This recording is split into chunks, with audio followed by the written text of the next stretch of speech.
2 ദിവസം ചിക്കൻ കൂട്ടി കൂട്ടി മടുത്ത്. അപ്പം ഞാൻ വിചാരിച്ചു ഇന്ന് മീൻ വാങ്ങിക്കാം, മീൻ ബിരിയാണി ഉണ്ടാക്കാം. അപ്പം അങ്ങനെ മീൻ വാങ്ങിക്കാൻ ചെന്നപ്പം അവിടെയും കൺഫ്യൂഷൻ. ഏത് മീൻ വാങ്ങിക്കണം? കൊഞ്ചനുണ്ട്, ആവോലിയുണ്ട്, അയലയുണ്ട്, മത്തിയുണ്ട്. അയലയും മത്തി എന്തായാലും ബിരിയാണി വെക്കാൻ വേണ്ടി എടുക്കാറില്ല. അപ്പം ഞാൻ വിചാരിച്ചു ആവോലി വാങ്ങിക്കാം. അയക്കൂര ഉണ്ടായിരുന്ന അയക്കൂരയായിരുന്നു വാങ്ങിക്കുന്നത്. അപ്പോൾ ആവോലിക്ക് ഓർഡർ കൊടുത്തു. ആവോലി നല്ല കട്ട് ചെയ്തിട്ട് അവർ തന്നിട്ടുണ്ട്.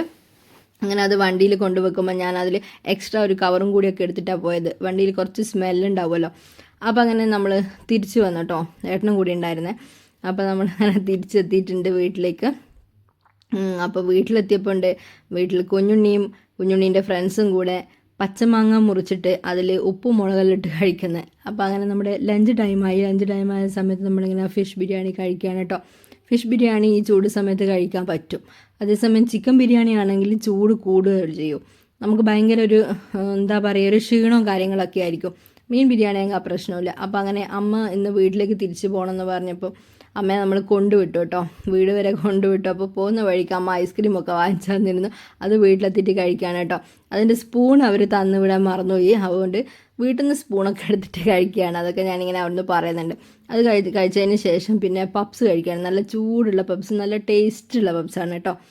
അപ്പോൾ അങ്ങനെ അതൊക്കെ കഴിച്ചതിന് ശേഷം നമ്മൾ തിരിച്ചു പോകുന്നു.